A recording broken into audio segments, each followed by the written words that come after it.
Chapitre 1. Autrefois, Dieu a parlé à nos ancêtres à plusieurs reprises et de plusieurs manières par les prophètes.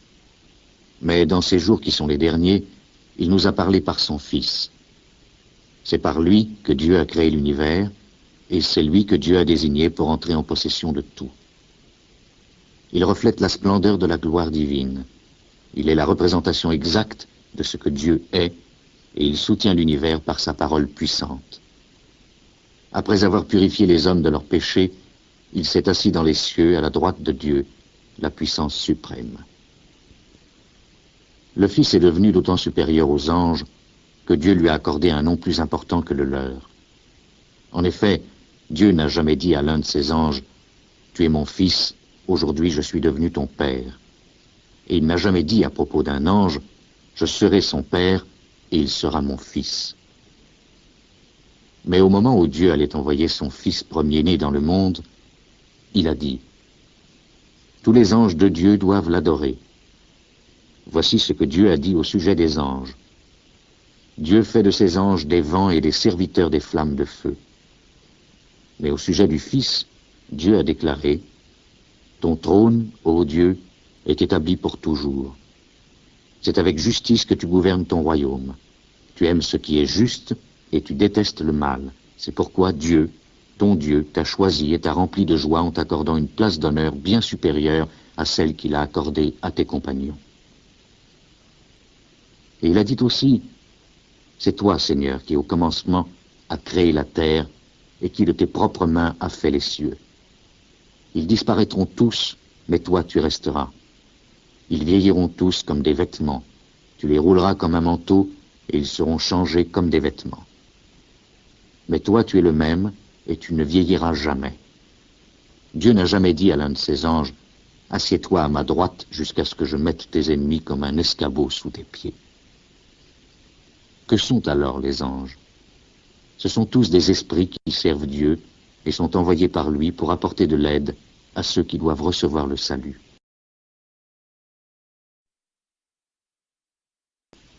Chapitre 2. C'est pourquoi nous devons nous attacher d'autant plus fermement aux vérités que nous avons entendues, afin de ne pas être entraînés à notre perte.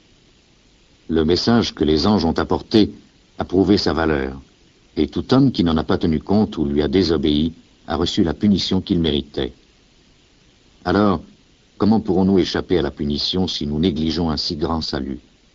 Le Seigneur lui-même a annoncé ce salut en premier lieu, puis ceux qui l'ont entendu nous ont confirmé sa valeur. En même temps, Dieu a appuyé leur témoignage par des signes, des prodiges et toutes sortes de miracles. Il a également distribué les dons du Saint-Esprit selon sa volonté. En effet, ce n'est pas aux anges que Dieu a accordé le pouvoir sur le monde à venir dont nous parlons. Au contraire, dans un passage de l'Écriture, quelqu'un déclare « Qu'est-ce que l'homme, ô Dieu, pour que tu penses à lui? Qu'est-ce qu'un simple homme pour que tu prennes soin de lui? Tu l'as rendu pour un peu de temps inférieur aux anges, tu lui as donné la gloire et l'honneur comme à un roi, tu lui as accordé le pouvoir sur toutes choses. » Quand il est dit que Dieu a accordé à l'homme le pouvoir sur toutes choses, cela signifie qu'il lui a tout soumis, sans exception. Cependant, nous ne voyons pas que l'homme ait actuellement le pouvoir sur toutes choses, mais nous constatons ceci. Jésus a été rendu pour un peu de temps inférieur aux anges, afin que, par la grâce de Dieu, il meure pour tous les hommes. Et nous le voyons maintenant couronné de gloire et d'honneur à cause de la mort qu'il a soufferte. En effet, il convenait que Dieu, qui crée et maintient toutes choses, rende Jésus parfait au travers de la souffrance, afin d'amener beaucoup de fils à participer à sa gloire. Car Jésus est celui qui les conduit au salut. Jésus qui purifie les hommes de leurs péchés, et ceux qui sont purifiés, ont tous le même Père. C'est pourquoi Jésus n'a pas honte de les appeler ses frères. Il déclare en effet, « Ô Dieu, je parlerai de toi à mes frères, je chanterai tes louanges devant toute l'assemblée. » Et il dit aussi, « Je mettrai ma confiance en Dieu. » Et encore, « Me voici avec les enfants que Dieu m'a donnés. » Puisque les enfants, comme il les appelle, sont de chair et de sang, Jésus lui-même est devenu comme eux et a participé à leur nature humaine.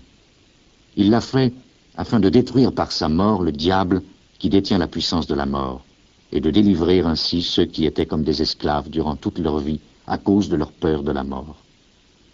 Car ce n'est certes pas aux anges qu'il vient en aide, mais, comme le déclare l'Écriture, il vient en aide aux descendants d'Abraham. C'est pourquoi il devait devenir en tout semblable à ses frères, afin d'être leur grand prêtre fidèle et plein de bonté dans son service devant Dieu, pour que les péchés du peuple soient pardonnés. Et maintenant, il peut venir en aide à ceux qui sont tentés, parce qu'il a été tenté lui-même, et qu'il a souffert.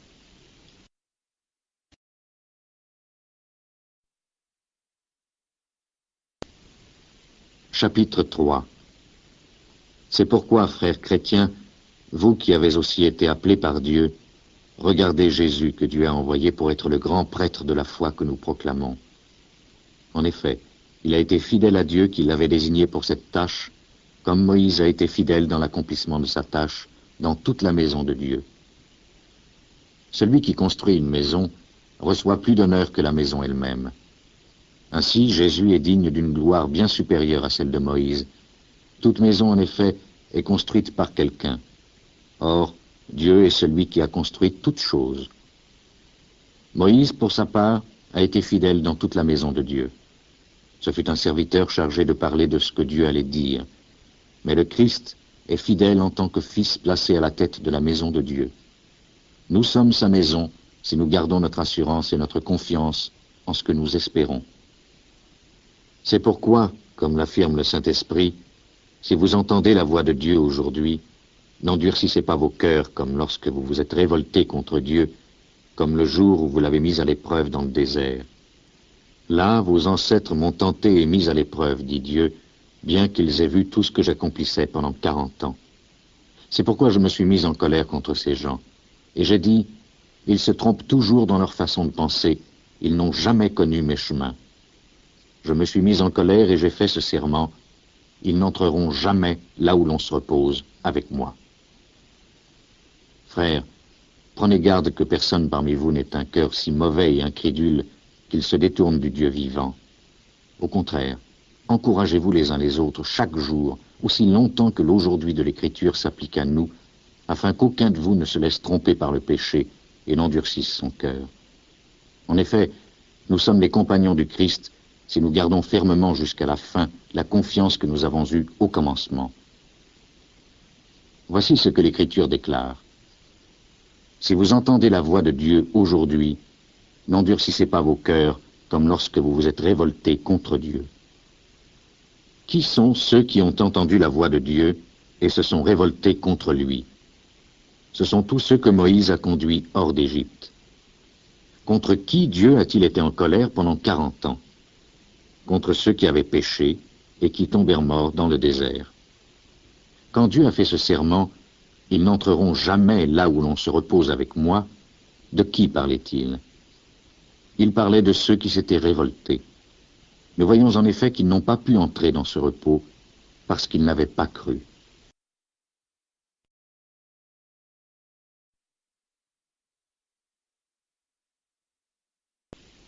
Chapitre 4.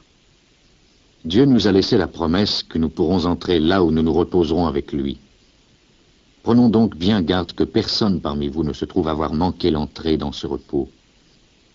Car nous avons entendu la bonne nouvelle, tout comme ceux qui étaient dans le désert. Ils ont entendu ce message, mais il ne leur servit de rien, car lorsqu'ils l'entendirent, ils ne le reçurent pas avec foi. Nous qui croyons, nous allons entrer dans ce repos, dont Dieu a dit, « Je me suis mis en colère et j'ai fait ce serment, ils n'entreront jamais là où l'on se repose avec moi. » Il a prononcé ces mots, bien que son travail ait été achevé depuis le moment où il a créé le monde.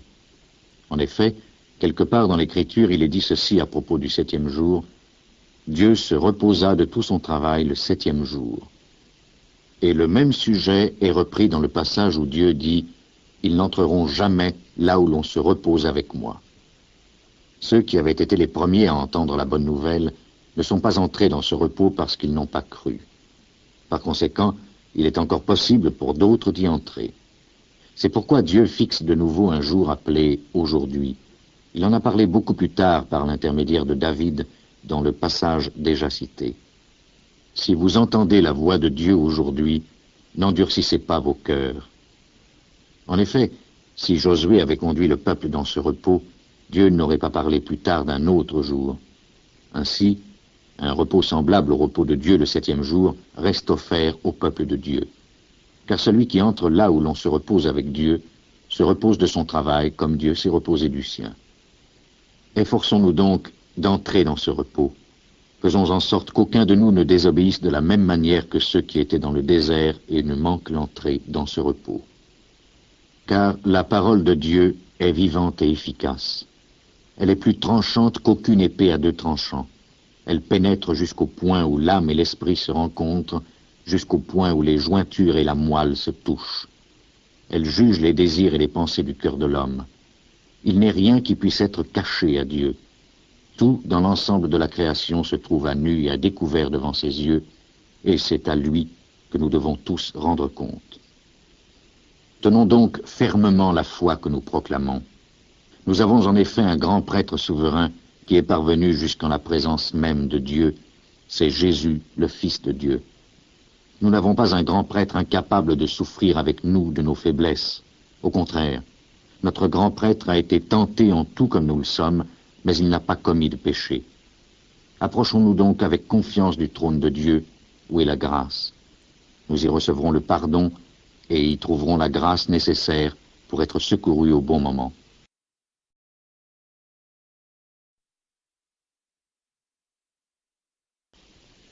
Chapitre 5. Tout grand prêtre est choisi parmi les hommes et désigné pour servir Dieu en leur faveur. Il offre des dons et des sacrifices pour les péchés. Comme il est lui-même exposé à bien des faiblesses, il peut montrer de la compréhension à l'égard des ignorants et de ceux qui commettent des erreurs. Et parce qu'il est faible lui-même, il doit offrir des sacrifices non seulement pour les péchés du peuple, mais aussi pour ses propres péchés. Personne ne peut s'attribuer l'honneur d'être grand prêtre. On le devient seulement par appel de Dieu, comme ce fut le cas pour Aaron. De même, le Christ ne s'est pas accordé lui-même l'honneur d'être grand prêtre. Au contraire, c'est Dieu qui lui a déclaré « Tu es mon fils, aujourd'hui je suis devenu ton père ». Et ailleurs, il a dit aussi « Tu seras prêtre pour toujours dans l'ordre de Melchizedek ». Durant sa vie terrestre, Jésus adressa des prières et des supplications accompagnées de grands cris et de larmes à Dieu qui pouvait le sauver de la mort. Et Dieu l'écouta à cause de sa soumission. Bien qu'il fût le Fils de Dieu, il a appris l'obéissance par tout ce qu'il a souffert. Après avoir été rendu parfait, il est devenu la source d'un salut éternel pour tous ceux qui lui obéissent, et Dieu l'a déclaré grand prêtre dans l'ordre de Melchizedek. Nous avons beaucoup à dire sur ce sujet, mais il est difficile de vous donner des explications car vous êtes bien lents à comprendre. Il s'est passé suffisamment de temps pour que vous deveniez des maîtres, et pourtant vous avez encore besoin qu'on vous enseigne les premiers éléments du message de Dieu. Au lieu de manger de la nourriture solide, vous avez encore besoin de boire du lait. Celui qui se nourrit de lait n'est qu'un enfant. Il n'a pas d'expérience au sujet de ce qui est juste ou faux. Par contre, la nourriture solide est destinée aux adultes, qui, par la pratique, ont habitué leur sens à distinguer le bien du mal.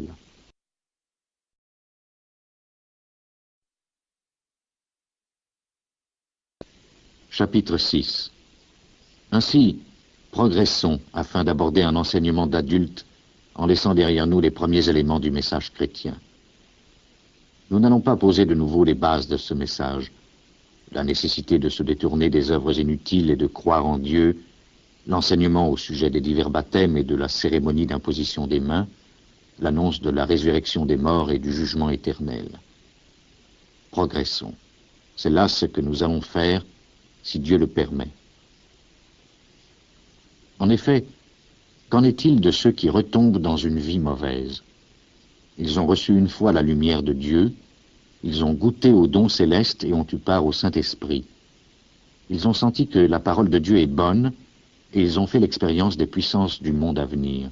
Et pourtant, ils retombent dans une vie mauvaise. Il est impossible de les amener une nouvelle fois à changer de vie, car il cloue de nouveau le Fils de Dieu sur la croix et l'expose publiquement aux insultes. Lorsqu'une terre absorbe la pluie qui tombe fréquemment sur elle et produit des plantes utiles à ceux pour qui elle est cultivée, Dieu la bénit. Mais si elle produit des buissons d'épines et des chardons, elle ne vaut rien. Elle sera bientôt maudite par Dieu et finira par être brûlée. Cependant, même si nous parlons ainsi, mes amis, nous sommes pleins de confiance à votre sujet. Nous savons que vous êtes sur la bonne voie, celle du salut. Dieu n'est pas injuste. Il n'oubliera pas votre activité, ni l'amour que vous avez montré à son égard par les services que vous avez rendus et que vous rendez encore à vos frères chrétiens. Mais nous désirons que chacun de vous fasse preuve du même zèle jusqu'à la fin, afin que ce que vous espérez se réalise pleinement. Nous ne voulons pas que vous deveniez paresseux, mais que vous suiviez l'exemple de ceux qui croient et sont patients et qui reçoivent ainsi ce que Dieu a promis. Quand Dieu fit la promesse à Abraham, il l'accompagna d'un serment. Comme il n'y avait personne de plus grand que lui par qui faire ce serment, il le fit par lui-même. Il déclara, « Je te promets que je te bénirai et que je t'accorderai de nombreux descendants. » Abraham attendit avec patience, et il reçut ainsi ce que Dieu avait promis. Quand les hommes prêtent serment, ils le font au nom de quelqu'un de plus grand qu'eux, et le serment est une garantie qui met fin à toute discussion entre eux. Or, Dieu a voulu montrer clairement à ceux qui devaient recevoir les biens promis qu'il ne modifierait jamais sa décision. C'est pourquoi il ajouta un serment à la promesse. Il y a donc deux actes qui ne peuvent pas être modifiés et dans lesquels il est impossible que Dieu mente. Ainsi, nous qui avons trouvé un refuge en lui, nous sommes grandement encouragés à saisir avec fermeté l'espérance qui nous est proposée. Cette espérance est pour nous comme l'encre de notre âme. Elle est sûre et solide et pénètre à travers le rideau du temple céleste jusque dans le sanctuaire intérieur. C'est là que Jésus est entré avant nous et pour nous. Il est devenu grand prêtre pour toujours dans l'ordre de Melchizedek.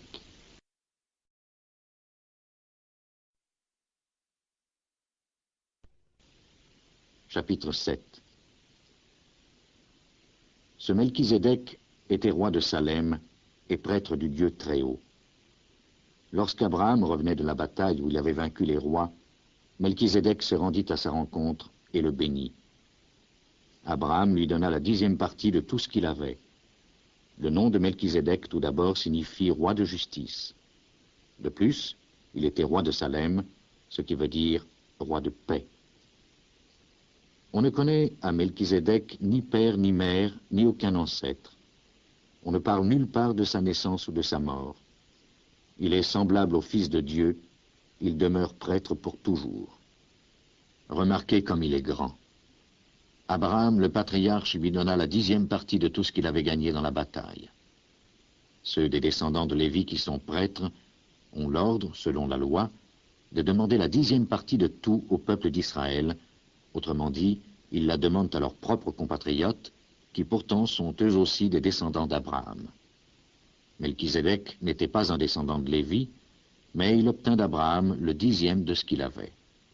De plus, il bénit celui qui avait reçu les promesses de Dieu.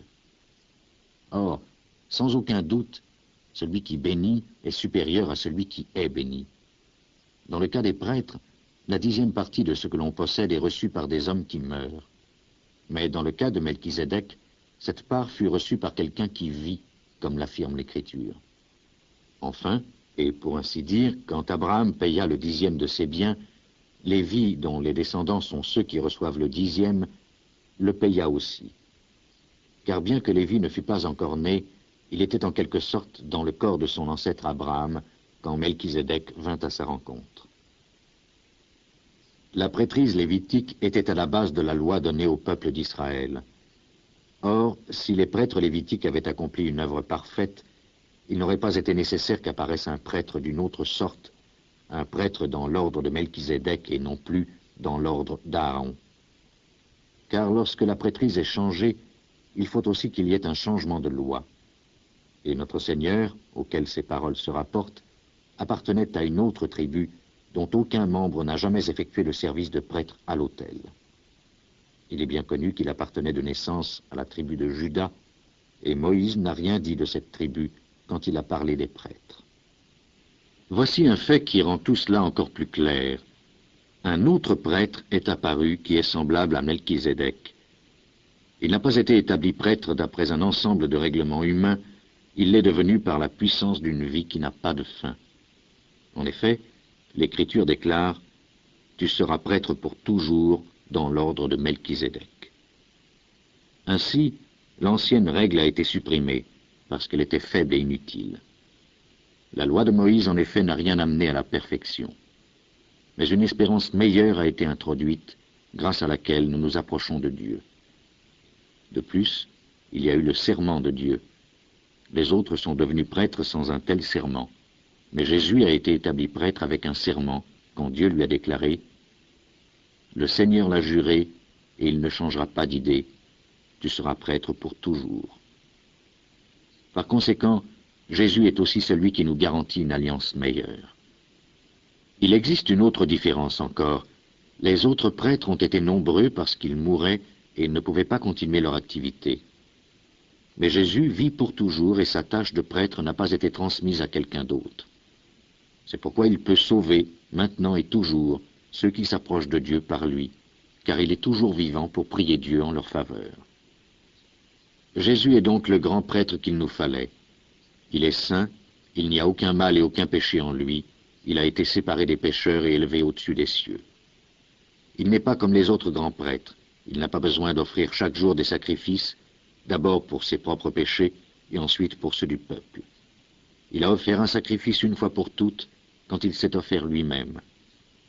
La loi de Moïse établit comme grand prêtre des hommes imparfaits, mais la parole du serment de Dieu, formulée après la loi, établit comme grand prêtre le Fils qui a été rendu parfait pour toujours.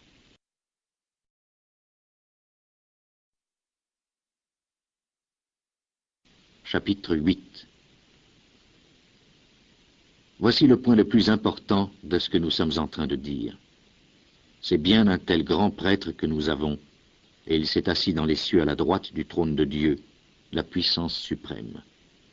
Il accomplit le service de grand prêtre dans le sanctuaire, c'est-à-dire dans la tente véritable dressée par le Seigneur, et non par un homme. Tout grand prêtre est établi pour offrir des dons et des sacrifices. Il faut donc que notre grand prêtre ait aussi quelque chose à offrir. S'il était sur la terre, il ne serait pas même prêtre, puisqu'il y a des prêtres qui offrent les dons conformément à la loi juive. Le service que ces prêtres accomplissent n'est qu'une copie et qu'une ombre de ce qui se trouve dans le ciel. Cela correspond à ce qui s'est passé pour Moïse. Au moment où il allait construire la tente, Dieu lui dit « Aie soin de reproduire en tout le modèle qui t'a été montré sur la montagne. » Mais maintenant, Jésus a été chargé d'un service bien supérieur au leur, car il est l'intermédiaire d'une alliance bien meilleure, fondée sur de meilleures promesses. Si la première alliance avait été sans défaut, il n'aurait pas été nécessaire de la remplacer par une seconde. Mais Dieu a des fautes à reprocher à son peuple, comme il le déclare dans ce passage. « Les jours viennent, dit le Seigneur, où je conclurai une alliance nouvelle avec le peuple d'Israël et avec la tribu de Juda. Ce ne sera pas comme l'alliance que j'ai faite avec leurs ancêtres le jour où je les ai pris par la main pour les faire sortir du pays d'Égypte. Ils n'ont pas été fidèles à l'alliance que j'ai faite avec eux, par conséquent je ne me suis pas soucié d'eux, dit le Seigneur. Voici l'alliance que je conclurai avec le peuple d'Israël. Après ces jours-là, dit le Seigneur, je mettrai mes lois dans leur intelligence et je les inscrirai dans leur cœur. Je serai leur Dieu et ils seront mon peuple. Aucun d'eux n'aura plus à enseigner son concitoyen et personne n'aura plus à dire à son compatriote « Connais le Seigneur ». En effet, tous me connaîtront, du plus petit jusqu'au plus grand d'entre eux. Je pardonnerai leurs fautes et je ne me souviendrai plus de leurs péchés.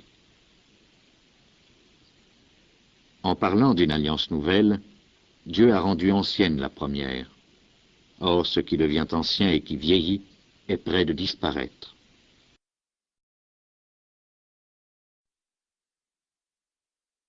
Chapitre 9. La première alliance avait des règles pour le culte et un temple terrestre. Une tente avait été installée, la première, appelée le lieu saint. Là se trouvaient la lampe et la table avec les pains offerts à Dieu. Derrière le second rideau était la tente appelée le lieu très saint. Il y avait là l'autel en or où l'on brûlait l'encens, et il y avait le coffre de l'Alliance entièrement recouvert d'or. Dans le coffre se trouvait le vase d'or qui contenait la manne, le bâton d'Aaron qui avait fleuri, et les tablettes de pierre où étaient inscrites les paroles de l'Alliance. Au-dessus du coffre se tenaient les êtres glorieux qui indiquaient la présence de Dieu. Leurs ailes s'étendaient sur l'endroit où était offert le sacrifice pour le pardon des péchés. Mais ce n'est pas le moment de parler de tout cela en détail. L'ensemble étant ainsi disposé, les prêtres entrent jour après jour dans la première tente pour accomplir leur service. Mais seul le grand prêtre entre dans la seconde tente et il ne le fait qu'une fois par an. Il doit y apporter du sang d'animal qu'il offre à Dieu pour lui-même et pour les péchés que le peuple a commis par ignorance. Le Saint-Esprit montre ainsi que le chemin du lieu très saint n'est pas encore ouvert aussi longtemps que subsiste la première tente. C'est là une image qui se rapporte au temps présent. Elle signifie que les dons et les sacrifices d'animaux offerts à Dieu ne peuvent pas rendre parfait le cœur de celui qui pratique ce culte. Il y est question seulement d'aliments, de boissons et de diverses cérémonies de purification. Il s'agit de règles d'ordre matériel qui ne sont en vigueur que jusqu'au temps où Dieu réformera toutes choses. Mais le Christ est venu comme grand prêtre des biens qui sont déjà présents.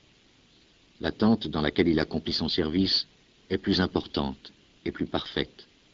Elle n'a pas été construite par des hommes, autrement dit, elle n'appartient pas à ce monde créé. Quand le Christ est entré une fois pour toutes dans le lieu très saint, il n'a pas offert du sang de bouc et de veau. Il a offert son propre sang et il a obtenu pour nous un salut éternel. Le sang des boucs et des taureaux et les cendres de la vache brûlée que l'on répand sur les personnes rituellement impures les purifient de cette impureté extérieure. S'il en est bien ainsi, combien plus efficace encore doit être le sang du Christ. Par l'Esprit éternel, il s'est offert lui-même à Dieu comme sacrifice parfait. Son sang purifiera notre conscience des œuvres inutiles pour que nous puissions servir le Dieu vivant. Voilà pourquoi le Christ est l'intermédiaire d'une alliance nouvelle, afin que ceux qui ont été appelés par Dieu puissent recevoir les biens éternels que Dieu a promis comme héritage. Ils le peuvent parce qu'une mort est intervenue et que cette mort délivre les hommes des fautes commises quand ils étaient soumis à la première alliance. Là où il y a un testament, il est nécessaire de prouver que celui qui l'a établi est mort. En effet, un testament n'est pas valable aussi longtemps que son auteur est en vie. Il a de la valeur seulement après la mort de celui-ci. C'est pourquoi la première alliance elle-même n'est pas entrée en vigueur avant que du sang soit répandu. En premier lieu, Moïse proclama devant l'ensemble du peuple tous les commandements tels qu'ils se trouvent dans la loi. Puis, il prit le sang des veaux avec de l'eau et en répandit à la fois sur le livre de la loi et sur tout le peuple au moyen d'une branche d'hysope et au moyen de laine rouge. Il déclara: « Ceci est le sang qui confirme l'alliance à laquelle Dieu vous a ordonné d'être fidèles. » Moïse répandit également du sang sur la tente et sur tous les objets utilisés pour le culte. Selon la loi, presque tout est purifié avec du sang, et les péchés ne sont pardonnés que si du sang est répandu. Ces copies des réalités célestes devaient être purifiées de cette façon.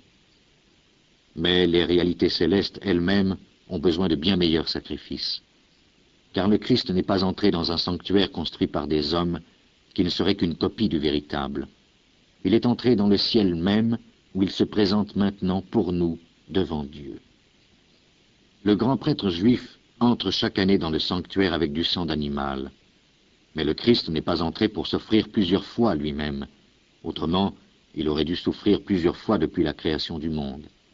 En réalité, il est apparu maintenant une fois pour toutes, alors que les temps sont proches de la fin, pour supprimer le péché en se donnant lui-même en sacrifice. Tout homme est destiné à mourir une seule fois, et après cela à être jugé par Dieu. De même, le Christ aussi a été offert en sacrifice une seule fois pour enlever le péché de beaucoup d'hommes. Il apparaîtra une seconde fois, non plus pour enlever le péché, mais pour sauver ceux qui l'attendent.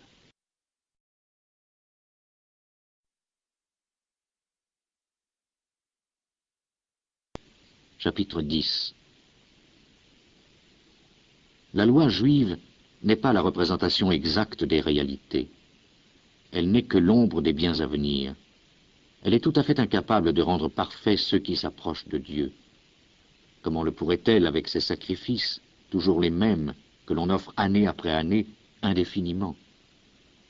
Si ceux qui rendent un tel culte à Dieu avaient été une bonne fois purifiés de leurs péchés, ils ne se sentiraient plus coupables d'aucun péché, et l'on cesserait d'offrir tout sacrifice. En réalité, ces sacrifices servent à rappeler aux gens leurs péchés année après année, car le sang des taureaux et des boucs ne pourra jamais enlever les péchés. C'est pourquoi, au moment où il allait entrer dans le monde, le Christ dit à Dieu, « Tu ne veux ni sacrifice, ni offrande, mais tu m'as formé un corps. Tu ne prends plaisir ni à l'offrande d'animaux brûlés sur l'autel, ni à des sacrifices destinés à enlever les péchés. Alors j'ai dit, me voici, ô Dieu, je viens pour faire ce que tu veux, conformément à ce qui est écrit à mon sujet dans le livre de la loi. » Il déclare tout d'abord, « Tu ne veux ni sacrifice, ni offrande, ni animaux brûlés sur l'autel, ni sacrifice destiné à enlever les péchés, et tu n'y prends pas plaisir. » Pourtant, ces sacrifices sont offerts conformément à la loi. Puis il ajoute, « Me voici, ô Dieu, je viens pour faire ce que tu veux. » Ainsi, Dieu supprime tous les anciens sacrifices et les remplace par le sacrifice du Christ. Parce que Jésus-Christ a accompli ce que Dieu voulait, nous sommes purifiés du péché par l'offrande qu'il a faite de son propre corps, une fois pour toutes. Tout prêtre se tient chaque jour debout pour accomplir son service. Il offre souvent les mêmes sacrifices qui ne peuvent cependant jamais enlever les péchés. Le Christ, par contre, a offert un seul sacrifice pour les péchés, un sacrifice dont l'effet dure toujours, puis il s'est assis à la droite de Dieu. Maintenant, c'est là qu'il attend que Dieu mette ses ennemis comme un escabeau sous ses pieds. Ainsi, par une seule offrande, il a rendu parfait pour toujours ceux qui sont purifiés du péché. Le Saint-Esprit nous l'affirme également. En effet, il déclare tout d'abord, « Voici l'alliance que je conclurai avec eux après ces jours-là, dit le Seigneur. Je mettrai mes lois dans leur cœur et je les inscrirai dans leur intelligence. » Puis il ajoute, « Je ne me souviendrai plus de leurs péchés et de leurs fautes. » Or, quand les péchés ont été pardonnés, il n'est plus nécessaire de présenter une offrande destinée à les enlever. Ainsi, frères, nous avons la liberté d'entrer dans le lieu très saint grâce à la mort de Jésus. Il nous a ouvert un chemin nouveau et vivant au travers du voile, c'est-à-dire au travers de son propre corps. Nous avons un grand prêtre placé à la tête de la maison de Dieu. Approchons-nous donc de Dieu avec un cœur sincère et une foi pleine d'assurance, le cœur purifié de tout ce qui donne mauvaise conscience, et le corps lavé au moyen d'une eau pure. Gardons fermement l'espérance que nous proclamons, car nous pouvons être certains que Dieu tiendra ses promesses. Veillons les uns sur les autres pour nous encourager à mieux aimer et à faire des œuvres bonnes. Ne cessons pas d'assister à nos assemblées. Ne soyons pas comme certains qui ont pris l'habitude de ne plus y venir. Au contraire, encourageons-nous les uns les autres, et cela d'autant plus que vous voyez approcher le jour du Seigneur. Car, si nous continuons volontairement à pécher après avoir appris à connaître la vérité, il n'y a plus de sacrifice qui puisse enlever les péchés. Il ne nous reste plus qu'à avoir peur en attendant ce qui arrivera, c'est-à-dire le jugement et le feu ardent qui détruira les ennemis de Dieu. Tout homme qui désobéit à la loi de Moïse est mis à mort sans pitié s'il est reconnu coupable d'après le témoignage de 2 ou 3 témoins. Qu'en sera-t-il alors de celui qui méprise le Fils de Dieu, celui qui considère comme une chose sans valeur le sang de l'alliance de Dieu par lequel il a été purifié et qui insulte l'Esprit de la grâce? Vous pouvez bien penser à quel point la punition qu'il méritera sera pire. Car nous connaissons celui qui a déclaré « C'est moi qui tirerai vengeance, c'est moi qui paierai en retour », et qui a dit aussi « Le Seigneur jugera son peuple ». Il est terrible de tomber dans les mains du Dieu vivant. Rappelez-vous ce que vous avez vécu dans le passé. En ces jours-là, après avoir reçu la lumière de Dieu, vous avez eu beaucoup à souffrir et vous avez tenu bon dans cette lutte. Tantôt vous étiez insultés et maltraités publiquement, tantôt vous étiez prêts à soutenir ceux que l'on traitait ainsi.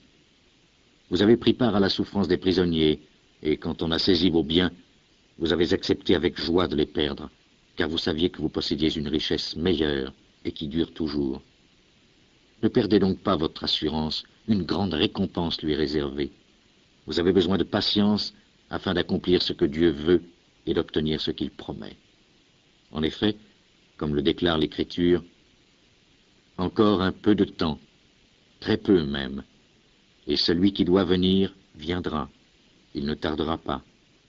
Cependant, celui qui est juste à mes yeux vivra par la foi, mais s'il retourne en arrière, je ne prendrai pas plaisir en lui. » Nous ne sommes pas de ceux qui retournent en arrière et se perdent. Nous avons la foi et nous sommes sur la voie du salut.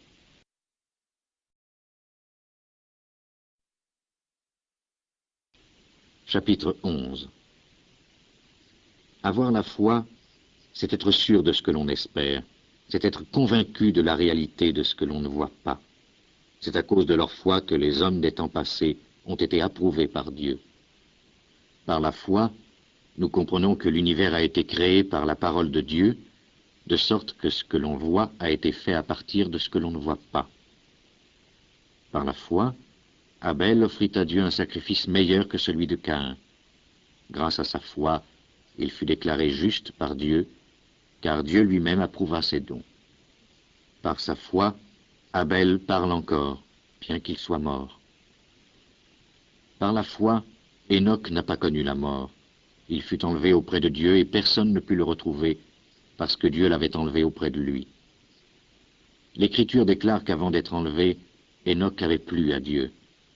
Or, personne ne peut plaire à Dieu sans la foi. En effet, celui qui s'approche de Dieu doit croire que Dieu existe et qu'il récompense ceux qui le cherchent. Par la foi, Noé écouta les avertissements de Dieu au sujet de ce qui allait se passer et qu'il ne pouvait pas encore voir. Il obéit à Dieu et construisit une arche dans laquelle sa famille et lui furent sauvés. Ainsi, il condamna le monde et obtint, au moyen de la foi, que Dieu le considère comme juste.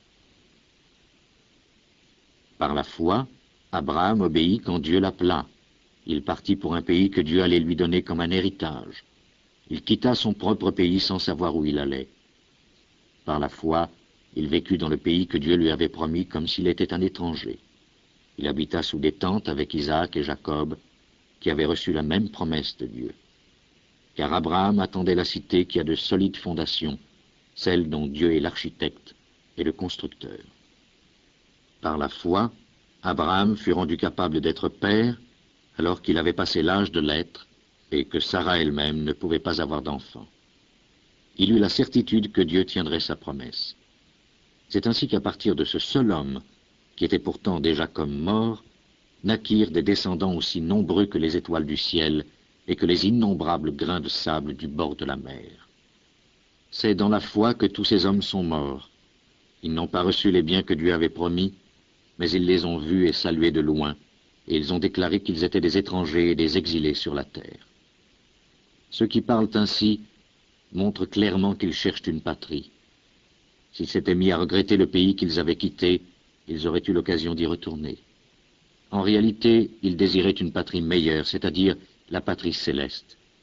C'est pourquoi Dieu n'a pas honte d'être appelé leur Dieu, car il leur a préparé une cité. Par la foi, Abraham offrit Isaac en sacrifice lorsque Dieu le mit à l'épreuve. C'est à lui, Abraham, que Dieu avait fait la promesse, et pourtant il se montra prêt à offrir son fils unique en sacrifice. Dieu lui avait dit, « C'est par Isaac que tu auras des descendants. » Abraham estima que Dieu avait le pouvoir de ramener Isaac de la mort à la vie. Et Abraham reçut à nouveau Isaac, qui lui fut, pour ainsi dire, ramené d'entre les morts. Par la foi, Isaac donna à Jacob et à Ésaü une bénédiction qui se rapportait à leur avenir. Par la foi, Jacob bénit chacun des fils de Joseph peu avant de mourir. Il s'appuya sur le haut de son bâton et adora Dieu. Par la foi, Joseph, à la fin de sa vie, parla du moment où les Israélites sortiraient d'Égypte et indiqua ce que l'on devait faire de ses ossements. Par la foi, les parents de Moïse le tinrent caché pendant 3 mois après sa naissance. Ils virent que c'était un bel enfant et ils n'eurent pas peur de désobéir à l'ordre du roi. Par la foi, Moïse, devenu grand, refusa d'être appelé fils de la fille de Pharaon.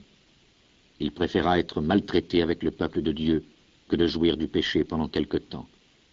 Il estima que subir le mépris comme le Messie avait beaucoup plus de valeur que les trésors de l'Égypte, car il avait les yeux fixés sur la récompense future.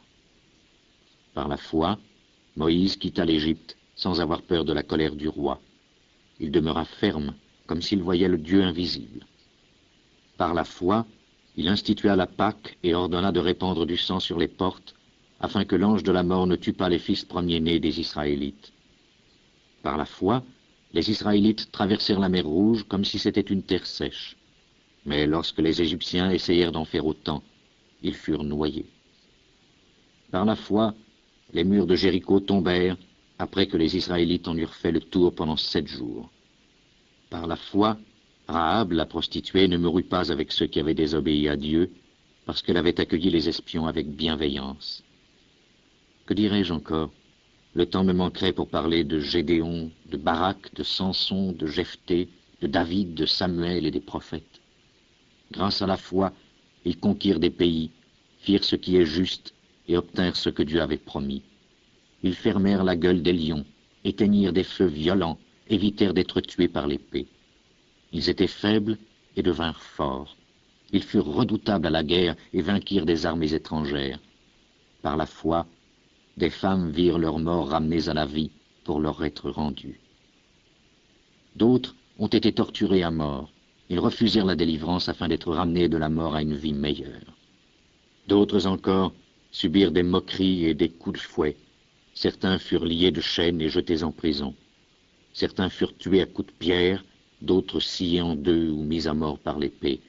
Ils allaient d'un endroit à l'autre vêtus de peaux de mouton ou de chèvre, pauvres, persécutés et maltraités. Le monde n'était pas digne de ces hommes-là. Ils erraient dans les déserts et les montagnes, ils vivaient dans les cavernes et les trous de la terre. Tous ces hommes ont été approuvés par Dieu à cause de leur foi. Pourtant, ils n'ont pas reçu ce que Dieu avait promis. En effet, comme Dieu avait prévu mieux encore pour nous, il n'a pas voulu qu'ils soient rendus parfaits autrement qu'avec nous.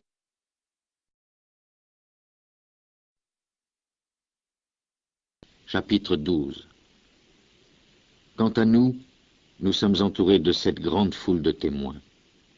Débarrassons-nous donc de tout ce qui gêne notre marche et du péché qui s'accroche si facilement à nous, et courons résolument la course qui nous est proposée. Gardons les yeux fixés sur Jésus, dont notre foi dépend du commencement à la fin. Il a supporté qu'on le fasse mourir sur la croix sans tenir compte de la honte attachée à une telle mort, parce qu'il avait en vue la joie qui lui était réservée. Et maintenant, il est assis à la droite du trône de Dieu. Pensez à lui, à la façon dont il a supporté une telle opposition de la part des pécheurs. Et ainsi, ne vous laissez pas abattre, ne vous découragez pas, car, dans votre combat contre le péché, vous n'avez pas encore dû lutter jusqu'à la mort. Avez-vous oublié les paroles d'encouragement que Dieu vous adresse comme à ses fils? Mon fils, prends au sérieux la punition que t'inflige le Seigneur, et ne te décourage pas quand il t'adresse des reproches. Car le Seigneur punit celui qu'il aime, il frappe tout homme qu'il reconnaît comme son fils. Supportez vos souffrances comme si c'était la punition d'un père. En effet, ces souffrances prouvent que Dieu vous traite comme ses fils. Existe-t-il un fils que son père ne punisse pas? Si vous n'êtes pas punis comme le sont tous ses fils, alors vous n'êtes pas de vrais fils, mais des enfants illégitimes. Rappelons-nous nos pères terrestres. Ils nous punissaient et nous les respections. Nous devons donc, à plus forte raison, nous soumettre à notre Père céleste pour vivre. Nos pères terrestres nous punissaient pour peu de temps, selon ce qui leur paraissait juste. Mais Dieu nous punit pour notre bien, afin que nous ayons part à sa sainteté. Quand nous sommes punis, il nous semble au moment même que cela est une cause de tristesse et non de joie. Mais plus tard, ceux qui ont été formés par cette punition bénéficient de l'effet qu'elle produit, la paix associée à une vie juste. Relevez donc vos mains fatiguées, fortifiez vos genoux affaiblis, continuez à marcher sur des sentiers bien droits, afin que le pied boiteux ne se démette pas, mais qu'il guérisse plutôt. Efforcez-vous d'être en paix avec tout le monde et de mener une vie sainte, car sans une vie sainte, personne ne pourra voir le Seigneur. Prenez garde que personne ne se détourne de la grâce de Dieu. Prenez garde que personne ne devienne comme une plante amère qui pousse et fait du mal à beaucoup de gens par son poison. Prenez garde que personne ne soit immoral ou dépourvu de respect à l'égard des choses sacrées, comme Ésaü, qui pour un seul repas vendit son droit de fils aîné.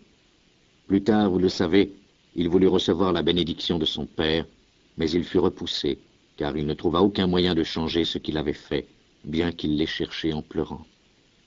Vous ne vous êtes pas approché, comme le peuple d'Israël, d'une montagne qui pourrait être touchée, le mont Sinaï, avec son feu ardent, l'obscurité et les ténèbres, l'orage, le bruit d'une trompette et le son d'une voix. Quand les Israélites entendirent cette voix, ils demandèrent qu'on ne leur adresse pas un mot de plus, car ils ne pouvaient pas supporter cet ordre. Tout être qui touchera la montagne, même si c'est un animal, devra être tué à coups de pierre. Le spectacle était si terrible que Moïse dit « Je tremble, tellement je suis effrayé ». Mais vous vous êtes approchés de la montagne de Sion et de la cité du Dieu vivant, la Jérusalem céleste, avec ses milliers d'anges. Vous vous êtes approchés de l'assemblée joyeuse des fils premiers-nés de Dieu, dont les noms sont écrits dans les cieux. Vous vous êtes approchés de Dieu, le juge de tous les hommes, et des esprits des hommes justes rendus parfaits. Vous vous êtes approchés de Jésus, l'intermédiaire de l'alliance nouvelle, et de son sang répandu qui parle d'une manière plus favorable que celui d'Abel. Prenez donc garde, ne refusez pas d'écouter celui qui vous parle. Ceux qui ont refusé d'écouter celui qui leur donnait sur la terre l'avertissement divin n'ont pas échappé à la punition. À bien plus forte raison, nous ne pourrons pas y échapper si nous nous détournons de celui qui nous parle du haut des cieux. Sa voix ébranla alors la terre, mais maintenant il nous a fait cette promesse. J'ébranlerai encore une fois non seulement la terre, mais aussi le ciel. Les mots « encore une fois » montrent que les choses créées seront ébranlées et disparaîtront, afin que ce qui est inébranlable demeure. Soyons donc reconnaissants puisque nous recevons un royaume inébranlable. Manifestons cette reconnaissance en servant Dieu d'une manière qui lui soit agréable, avec respect et crainte. En effet, notre Dieu est un feu qui détruit.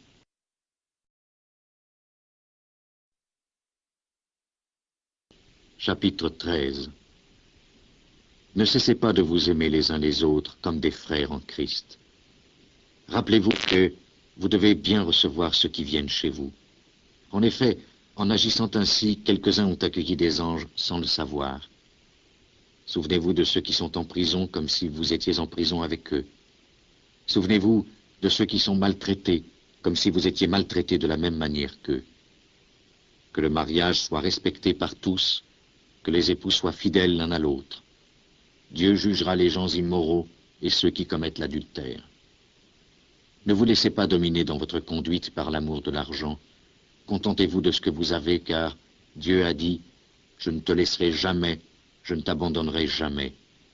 C'est pourquoi nous pouvons affirmer avec confiance « Le Seigneur est celui qui vient à mon aide, je n'aurai pas peur. Que peut me faire un homme ?» Souvenez-vous de vos anciens dirigeants qui vous ont annoncé la parole de Dieu. Pensez à la façon dont ils ont vécu et sont morts, et imitez leur foi. Jésus-Christ est le même hier, aujourd'hui et pour toujours. Ne vous laissez pas égarer par des doctrines diverses et étrangères. Il est bon que notre cœur soit fortifié par la grâce de Dieu et non par des règles relatives à des aliments. Ceux qui obéissent à de telles règles n'en ont jamais tiré aucun profit. Les prêtres qui servent dans la tente juive n'ont pas le droit de manger de ce qui est offert sur notre autel. Le grand prêtre juif apporte le sang des animaux dans le lieu très saint afin de l'offrir comme le sacrifice pour enlever les péchés. Mais les corps de ces animaux sont brûlés en dehors du camp. C'est pourquoi Jésus aussi est mort en dehors de la ville, afin de purifier le peuple au moyen de son propre sang. Allons donc à lui en dehors du camp, en supportant le même mépris que lui. Car nous n'avons pas ici-bas de cité qui dure toujours. Nous cherchons la cité qui est à venir. Offrons donc sans cesse à Dieu notre louange comme un sacrifice par Jésus, c'est-à-dire louons sans cesse son nom de nos bouches. N'oubliez pas de pratiquer le bien et de vous entraider les uns les autres, car ce sont de tels sacrifices qui plaisent à Dieu. Obéissez à vos dirigeants et soyez leur soumis. En effet, ils veillent constamment sur vos âmes puisqu'ils devront en rendre compte à Dieu. Si vous leur obéissez, ils accompliront leur tâche avec joie. Sinon, ils l'accompliront avec tristesse, ce qui ne vous serait d'aucun profit. Continuez à prier pour nous. Nous sommes certains que nous avons une bonne conscience, car nous désirons bien nous conduire en toute occasion. Je vous demande très particulièrement de prier pour que Dieu me permette de retourner plus vite auprès de vous. Dieu a ramené d'entre les morts notre Seigneur Jésus, qui est le grand berger des brebis à cause de sa mort, par laquelle l'alliance éternelle est confirmée. Que le Dieu de paix vous rende capable de pratiquer tout ce qui est bien pour que vous accomplissiez sa volonté. Qu'il réalise en nous, par Jésus-Christ, ce qui lui est agréable. À Jésus-Christ soit la gloire pour toujours. Amen. Frères, je vous le demande, écoutez avec patience ces paroles d'encouragement, car ce que je vous ai écrit dans cette lettre n'est pas très long. Je tiens à ce que vous sachiez que notre frère Timothée a été libéré. S'il arrive assez tôt, je le prendrai avec moi quand j'irai vous voir. Saluez tous vos dirigeants et tous les membres du peuple de Dieu. Les frères d'Italie vous adressent leurs salutations. Que la grâce de Dieu soit avec vous tous.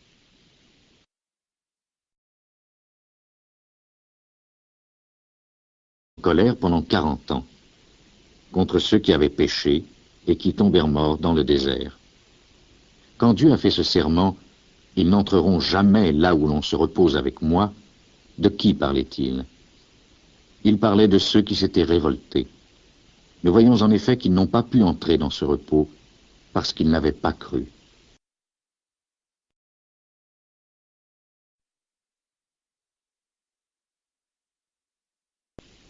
Chapitre 4. Dieu nous a laissé la promesse que nous pourrons entrer là où nous nous reposerons avec lui. Prenons donc bien garde que personne parmi vous ne se trouve avoir manqué l'entrée dans ce repos.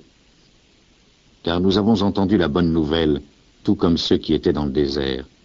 Ils ont entendu ce message, mais il ne leur servit de rien, car lorsqu'ils l'entendirent, ils ne le reçurent pas avec foi. Nous qui croyons, nous allons entrer dans ce repos, dont Dieu a dit « Je me suis mis en colère et j'ai fait ce serment, ils n'entreront jamais là où l'on se repose avec moi. » Il a prononcé ces mots, bien que son travail ait été achevé depuis le moment où il a créé le monde. En effet, quelque part dans l'Écriture, il est dit ceci à propos du 7e jour. Dieu se reposa de tout son travail le 7e jour. Et le même sujet est repris dans le passage où Dieu dit « Ils n'entreront jamais là où l'on se repose avec moi. » Ceux qui avaient été les premiers à entendre la bonne nouvelle ne sont pas entrés dans ce repos parce qu'ils n'ont pas cru. Par conséquent, il est encore possible pour d'autres d'y entrer. C'est pourquoi Dieu fixe de nouveau un jour appelé « aujourd'hui ». Il en a parlé beaucoup plus tard par l'intermédiaire de David dans le passage déjà cité. Si vous entendez la voix de Dieu aujourd'hui, n'endurcissez pas vos cœurs. En effet, si Josué avait conduit le peuple dans ce repos, Dieu n'aurait pas parlé plus tard d'un autre jour. Ainsi, un repos semblable au repos de Dieu le 7e jour reste offert au peuple de Dieu. Car celui qui entre là où l'on se repose avec Dieu se repose de son travail comme Dieu s'est reposé du sien. Efforçons-nous donc d'entrer dans ce repos. Faisons en sorte qu'aucun de nous ne désobéisse de la même manière que ceux qui étaient dans le désert et ne manquent l'entrée dans ce repos. Car la parole de Dieu est vivante et efficace.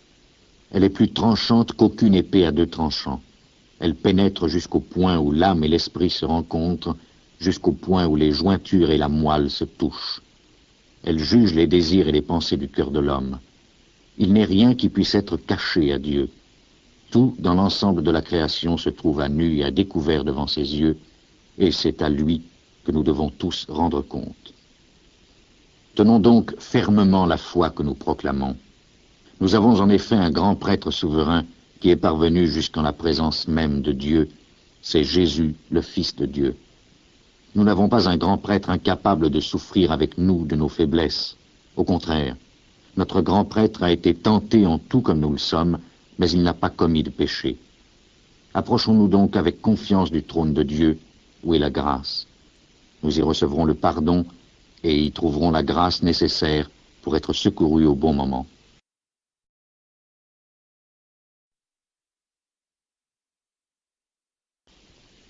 Chapitre 5. Tout grand prêtre est choisi parmi les hommes et désigné pour servir Dieu en leur faveur. Il offre des dons et des sacrifices pour les péchés. Comme il est lui-même exposé à bien des faiblesses, il peut montrer de la compréhension à l'égard des ignorants et de ceux qui commettent des erreurs. Et parce qu'il est faible lui-même, il doit offrir des sacrifices non seulement pour les péchés du peuple, mais aussi pour ses propres péchés. Personne ne peut s'attribuer l'honneur d'être grand prêtre. On le devient seulement par appel de Dieu, comme ce fut le cas pour Aaron. De même, le Christ ne s'est pas accordé lui-même l'honneur d'être grand prêtre. Au contraire, c'est Dieu qui lui a déclaré « Tu es mon fils, aujourd'hui je suis devenu ton père ». Et ailleurs, il a dit aussi « Tu seras prêtre pour toujours dans l'ordre de Melchizedek ». Durant sa vie terrestre, Jésus adressa des prières et des supplications accompagnées de grands cris et de larmes à Dieu qui pouvait le sauver de la mort. Et Dieu l'écouta à cause de sa soumission. Bien qu'il fût le Fils de Dieu, il a appris l'obéissance par tout ce qu'il a souffert. Après avoir été rendu parfait, il est devenu la source d'un salut éternel pour tous ceux qui lui obéissent, et Dieu l'a déclaré grand prêtre dans l'ordre de Melchizedek. Nous avons beaucoup à dire sur ce sujet, mais il est difficile de vous donner des explications car vous êtes bien lents à comprendre. Il s'est passé suffisamment de temps pour que vous deveniez des maîtres, et pourtant vous avez encore besoin qu'on vous enseigne les premiers éléments du message de Dieu. Au lieu de manger de la nourriture solide, vous avez encore besoin de boire du lait. Celui qui se nourrit de lait n'est qu'un enfant. Il n'a pas d'expérience au sujet de ce qui est juste ou faux. Par contre, la nourriture solide est destinée aux adultes, qui, par la pratique, ont habitué leur sens à distinguer le bien du mal.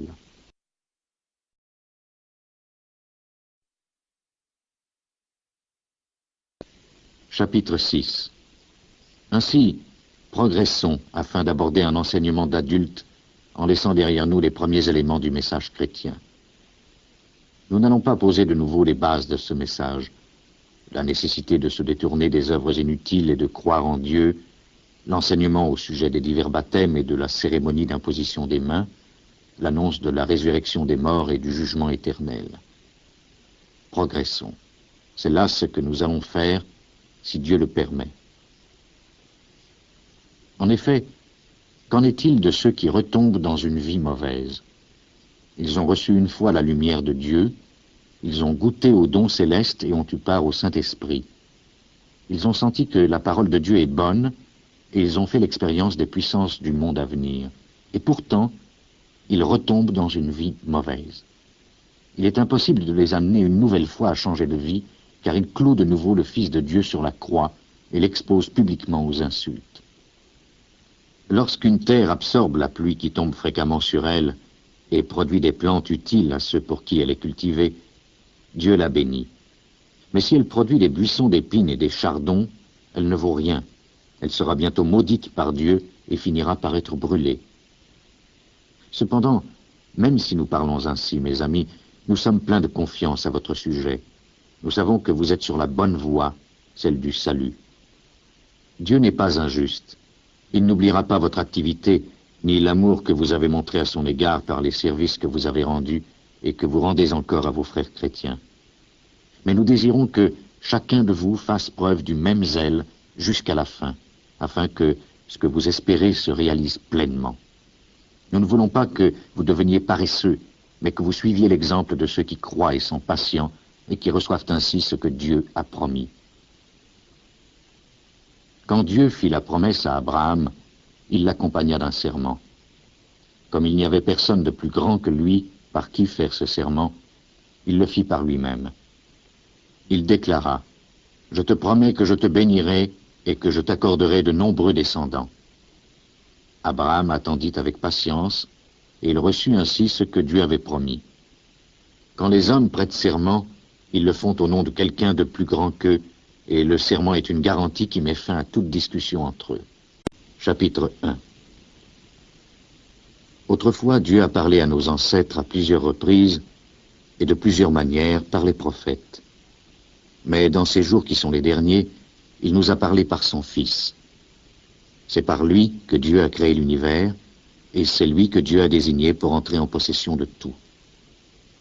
Il reflète la splendeur de la gloire divine. Il est la représentation exacte de ce que Dieu est, et il soutient l'univers par sa parole puissante.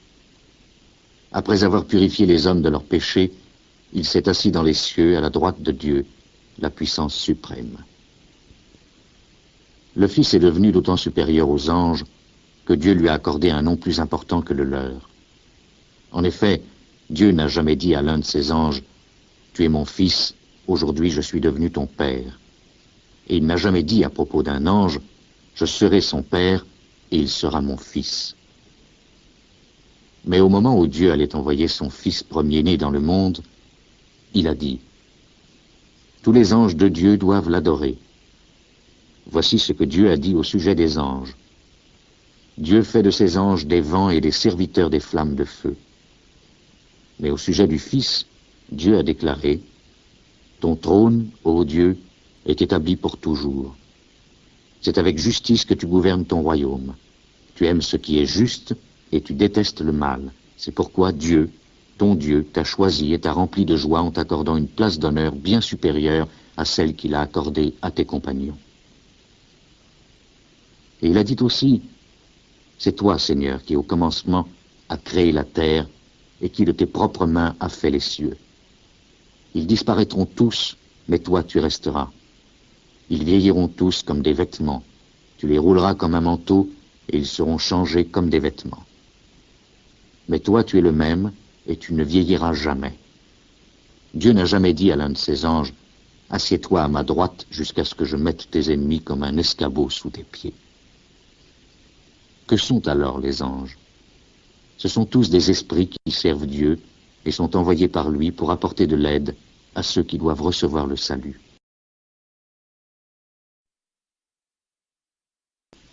Chapitre 2. C'est pourquoi nous devons nous attacher d'autant plus fermement aux vérités que nous avons entendues, afin de ne pas être entraînés à notre perte. Le message que les anges ont apporté a prouvé sa valeur, et tout homme qui n'en a pas tenu compte ou lui a désobéi a reçu la punition qu'il méritait. Alors, comment pourrons-nous échapper à la punition si nous négligeons un si grand salut? Le Seigneur lui-même a annoncé ce salut en premier lieu, puis ceux qui l'ont entendu nous ont confirmé sa valeur. En même temps, Dieu a appuyé leur témoignage par des signes, des prodiges et toutes sortes de miracles. Il a également distribué les dons du Saint-Esprit selon sa volonté. En effet, ce n'est pas aux anges que Dieu a accordé le pouvoir sur le monde à venir dont nous parlons. Au contraire, dans un passage de l'Écriture, quelqu'un déclare « Qu'est-ce que l'homme, ô Dieu, pour que tu penses à lui? Qu'est-ce qu'un simple homme pour que tu prennes soin de lui? Tu l'as rendu pour un peu de temps inférieur aux anges, tu lui as donné la gloire et l'honneur comme à un roi, tu lui as accordé le pouvoir sur toute chose. » Quand il est dit que Dieu a accordé à l'homme le pouvoir sur toute chose, cela signifie qu'il lui a tout soumis, sans exception. Cependant, nous ne voyons pas que l'homme ait actuellement le pouvoir sur toute chose, mais nous constatons ceci. Jésus a été rendu pour un peu de temps inférieur aux anges, afin que, par la grâce de Dieu, il meure pour tous les hommes. Et nous le voyons maintenant couronné de gloire et d'honneur à cause de la mort qu'il... Or, Dieu a voulu montrer clairement à ceux qui devaient recevoir les biens promis qu'il ne modifierait jamais sa décision. C'est pourquoi il ajouta un serment à la promesse. Il y a donc deux actes qui ne peuvent pas être modifiés et dans lesquels il est impossible que Dieu mente. Ainsi, nous qui avons trouvé un refuge en lui, nous sommes grandement encouragés à saisir avec fermeté l'espérance qui nous est proposée. Cette espérance est pour nous comme l'encre de notre âme. Elle est sûre et solide, et pénètre à travers le rideau du temple céleste jusque dans le sanctuaire intérieur. C'est là que Jésus est entré avant nous et pour nous. Il est devenu grand prêtre pour toujours dans l'ordre de Melchizedek.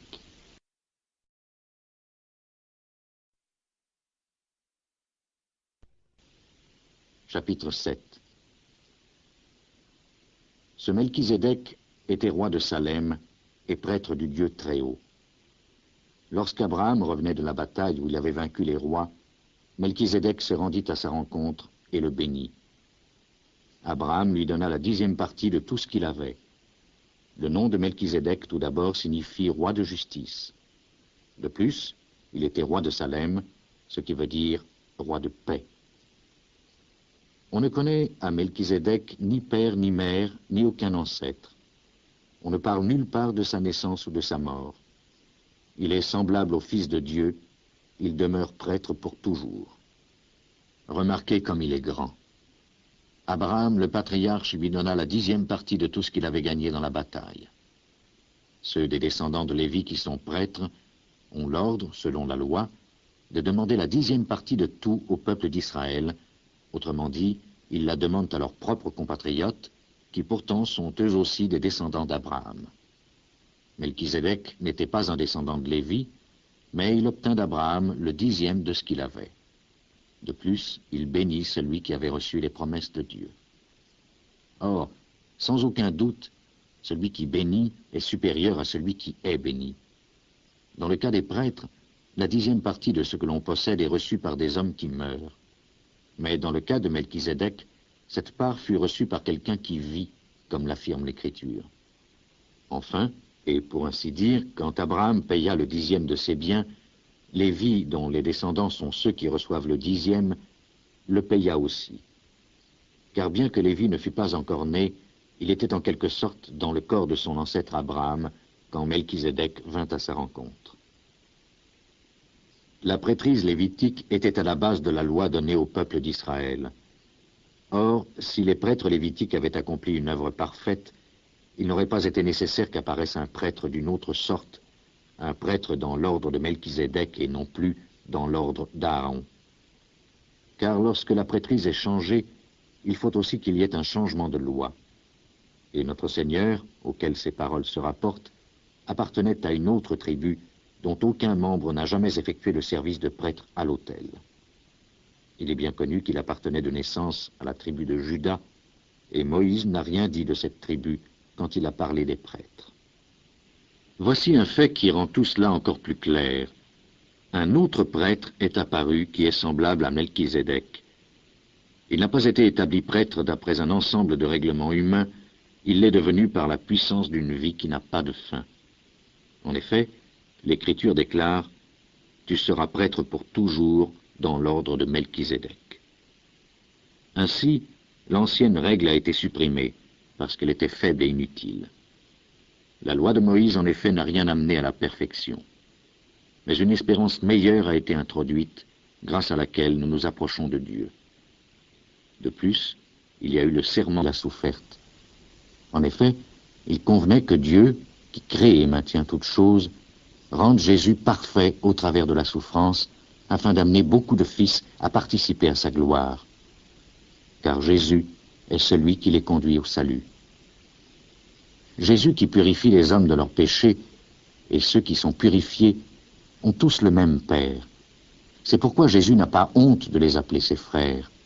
Il déclare en effet « Ô Dieu, je parlerai de toi à mes frères, je chanterai tes louanges devant toute l'assemblée. » Et il dit aussi « Je mettrai ma confiance en Dieu. » Et encore « Me voici avec les enfants que Dieu m'a donnés. » Puisque les enfants, comme il les appelle, sont de chair et de sang, Jésus lui-même est devenu comme eux et a participé à leur nature humaine.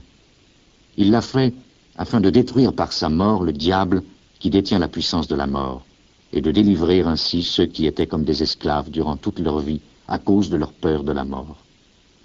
Car ce n'est certes pas aux anges qu'il vient en aide, mais, comme le déclare l'Écriture, il vient en aide aux descendants d'Abraham. C'est pourquoi il devait devenir en tout semblable à ses frères, afin d'être leur grand prêtre fidèle et plein de bonté dans son service devant Dieu, pour que les péchés du peuple soient pardonnés. Et maintenant, il peut venir en aide à ceux qui sont tentés parce qu'il a été tenté lui-même et qu'il a souffert.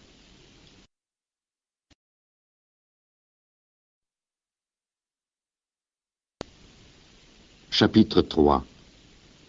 C'est pourquoi, frères chrétiens, vous qui avez aussi été appelés par Dieu, regardez Jésus que Dieu a envoyé pour être le grand prêtre de la foi que nous proclamons. En effet, il a été fidèle à Dieu qui l'avait désigné pour cette tâche, comme Moïse a été fidèle dans l'accomplissement de sa tâche dans toute la maison de Dieu. Celui qui construit une maison reçoit plus d'honneur que la maison elle-même. Ainsi, Jésus est digne d'une gloire bien supérieure à celle de Moïse. Toute maison, en effet, est construite par quelqu'un. Or, Dieu est celui qui a construit toutes choses. Moïse, pour sa part, a été fidèle dans toute la maison de Dieu. Ce fut un serviteur chargé de parler de ce que Dieu allait dire. Mais le Christ est fidèle en tant que fils placé à la tête de la maison de Dieu. Nous sommes sa maison si nous gardons notre assurance et notre confiance en ce que nous espérons. C'est pourquoi, comme l'affirme le Saint-Esprit, si vous entendez la voix de Dieu aujourd'hui, n'endurcissez pas vos cœurs comme lorsque vous vous êtes révoltés contre Dieu, comme le jour où vous l'avez mis à l'épreuve dans le désert. Là, vos ancêtres m'ont tenté et mis à l'épreuve, dit Dieu, bien qu'ils aient vu tout ce que j'accomplissais pendant 40 ans. C'est pourquoi je me suis mis en colère contre ces gens. Et j'ai dit, ils se trompent toujours dans leur façon de penser, ils n'ont jamais connu mes chemins. Je me suis mis en colère et j'ai fait ce serment, ils n'entreront jamais là où l'on se repose avec moi. Frères, prenez garde que personne parmi vous n'ait un cœur si mauvais et incrédule qu'il se détourne du Dieu vivant. Au contraire, encouragez-vous les uns les autres chaque jour, aussi longtemps que l'aujourd'hui de l'Écriture s'applique à nous, afin qu'aucun de vous ne se laisse tromper par le péché et n'endurcisse son cœur. En effet, nous sommes les compagnons du Christ si nous gardons fermement jusqu'à la fin la confiance que nous avons eue au commencement. Voici ce que l'Écriture déclare. Si vous entendez la voix de Dieu aujourd'hui, n'endurcissez pas vos cœurs comme lorsque vous vous êtes révoltés contre Dieu. Qui sont ceux qui ont entendu la voix de Dieu et se sont révoltés contre lui? Ce sont tous ceux que Moïse a conduits hors d'Égypte. Contre qui Dieu a-t-il été